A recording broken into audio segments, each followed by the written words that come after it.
Hi, I'm Kelly Holmes and I'm the National School Sports Champion. Most schools worry about the arrival of an Ofsted inspector, but not all. This edition of Get Physical shows how one school in Devon made the most of the experience and gives an insight into what scores highly in a physical education inspection.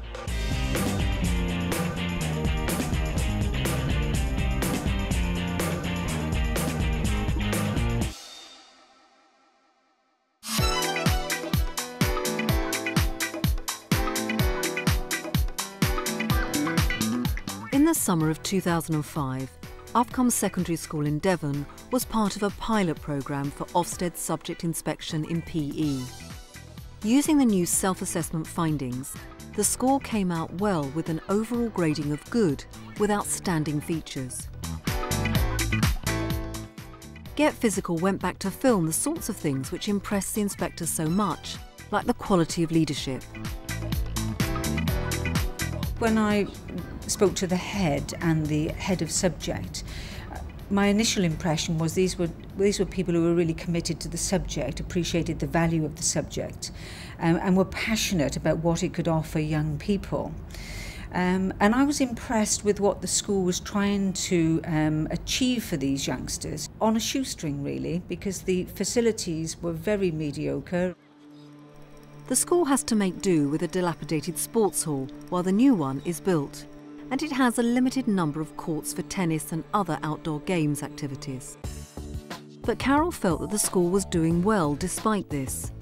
She found the PE department had a well-balanced curriculum, planned to meet the needs of all students, under the leadership of James Ingham Hill. He knew what needed to be done in the school, in the subject, and he knew what the strengths were. We're going to sidestep, okay, until we get, okay, to inside tram line.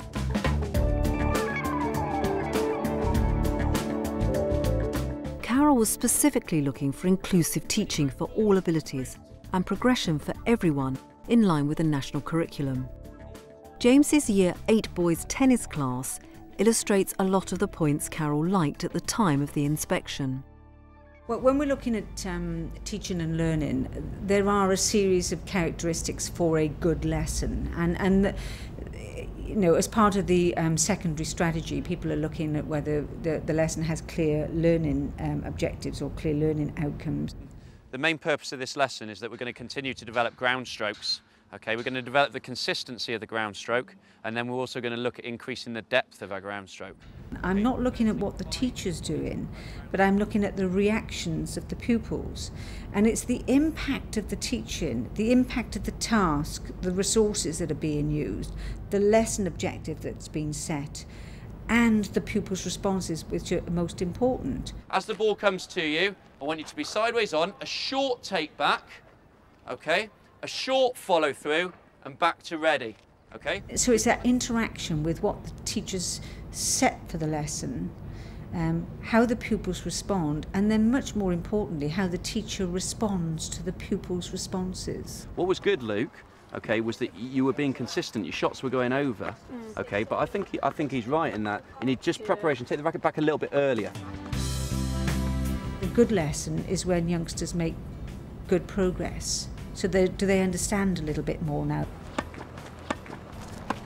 Have they improved their skills, and what's improved? Pretty good, lads.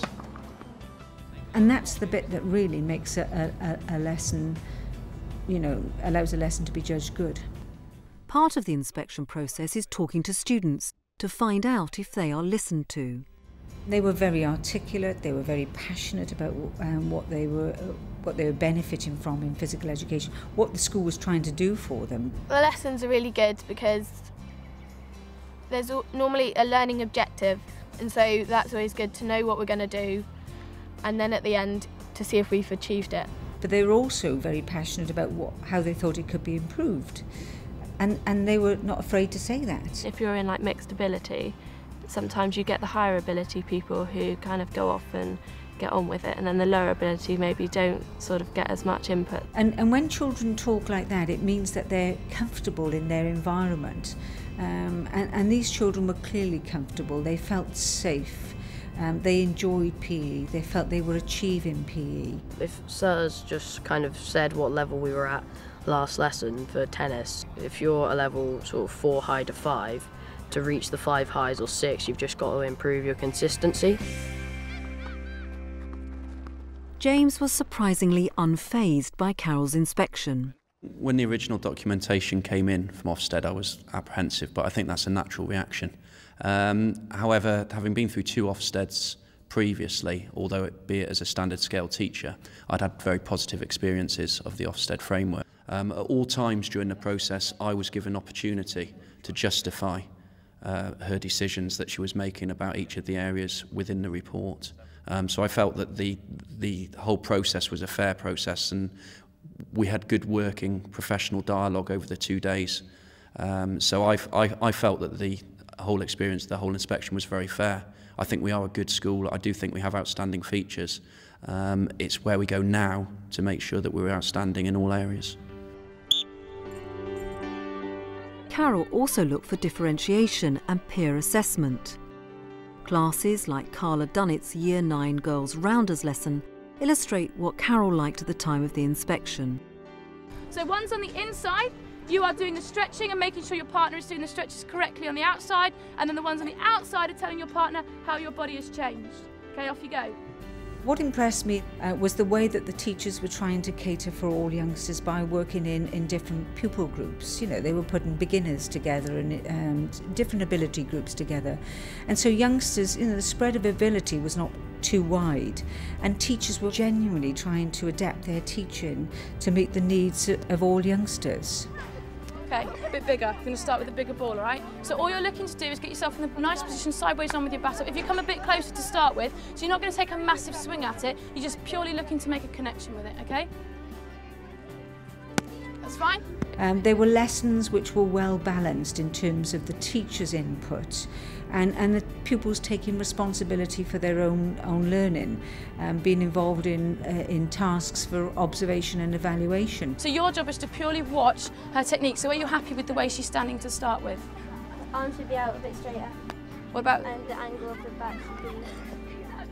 Okay, so if I move it back, because remember she's going to get the power by how far she's going to actually swing it. The pace of learning was brisk, and there was a purposefulness to the environment. Physical education and school sport play an important part in school life, and Ofcom doesn't just strive for academic success, it works on developing the whole person.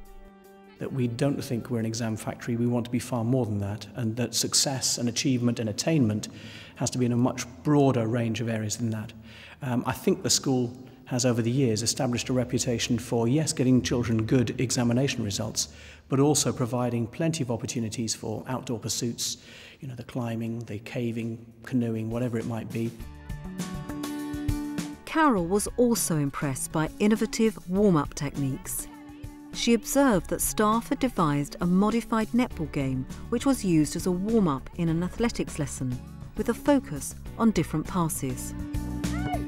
Nina Midson's Year 7 class demonstrates the idea Carol observed.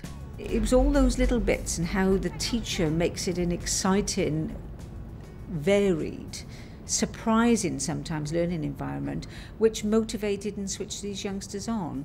And it wasn't just about one activity, but what they could learn about that activity in relation to other skills too. Next, the class transfers the moves used in netball to help with shot-putting technique. The use of resource cards with text and images impressed Carol too. Evaluators, have a look at your tick boxes. Have a read, familiarise yourselves with them. The teachers were making effective use of resources, and in one instance they were using some resource cards to help children to identify correct technique in a particular skill. But again, it wasn't static. You know, there was lots of activity and only short bursts of this. You've just started that, so you know that it's something that Megan needs to concentrate on. So when it's her next go, you can then look at that again. Has she made that correction? Is it consistent? Is she doing it all the time?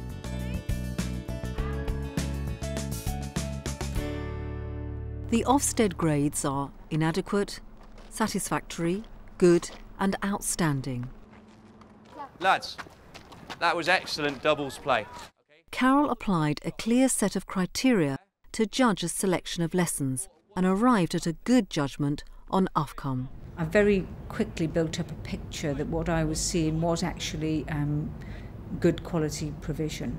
And this was because the youngsters' standards and performance in lessons reflected a good match with what we'd expect for their age group or their ability levels. What I would like is half court rallying going on with the idea of you moving your partner forwards and backwards to win the point. So I was seeing some lessons where pupils were achieving quite good standards, above what I might normally expect to see, and the subject leader knew about this. Your attitude, okay, was first class. Your effort was first class. Okay, you really thought about it. Like I said to you, think about every shot in tennis. That is how you learn. The teachers knew their children and were planning lessons and the curriculum to try and meet their needs. And it was how all those bits and pieces fitted together, if you like, in terms of the big picture. You've got all the teaching points, you know what you're doing now. Okay, you've got the technique. All right, so over the next week or so, we will develop that from there. But there were areas for improvement, like ensuring that the healthy lifestyles message was spread across the whole school. James's self-assessment had already identified this, and he has implemented changes, including enhanced teaching about diet and making healthy food choices. The inspector's input was felt to be helpful. I found the inspection very, very useful as far as professional development for myself. I constantly throughout the 2 days had a good professional working dialogue with Carol, who at no point made me feel uneasy about the process. It was very much, you're doing this very well, but have you thought about? So the advice that she was given was very constructive. Right, throwers, can you please get in position? And Carol's view is very similar. Use your Ofsted as an opportunity, don't see it as a threat. The inspection is all about sharing of evidence, discussion of your views on the strengths in the department, but also on where you think you need to go next. The inspection's not about advice, but it can be about sharing of good practice, which the inspection process has revealed in other visits. Don't just sit back and let the inspection happen. Interact, ask questions, seek clarification if you don't understand something. Your technique from the start of the lesson to the end of the lesson definitely improved by a lot, so well done to all of you. So Ofcom demonstrated to Carol that they have strong leadership and management who listen to what the students have to say, good quality of provision in teaching and learning, and they have achieved a good grading because of high standards and students showing good progress. Ofcom's GCSE results in PE were the highest in Devon, with 92% A-star to C grades in 2005. But this isn't the whole picture of what motivates James. Personally, I believe that as long as every child applies maximal effort, they will reach their maximal level. Now, whether that level for them is a level 4 or whether it's a level 6, they will not be able to achieve any more due to the fact that they're applying maximum effort. And I don't think you can be any happier than that when you're teaching pupils.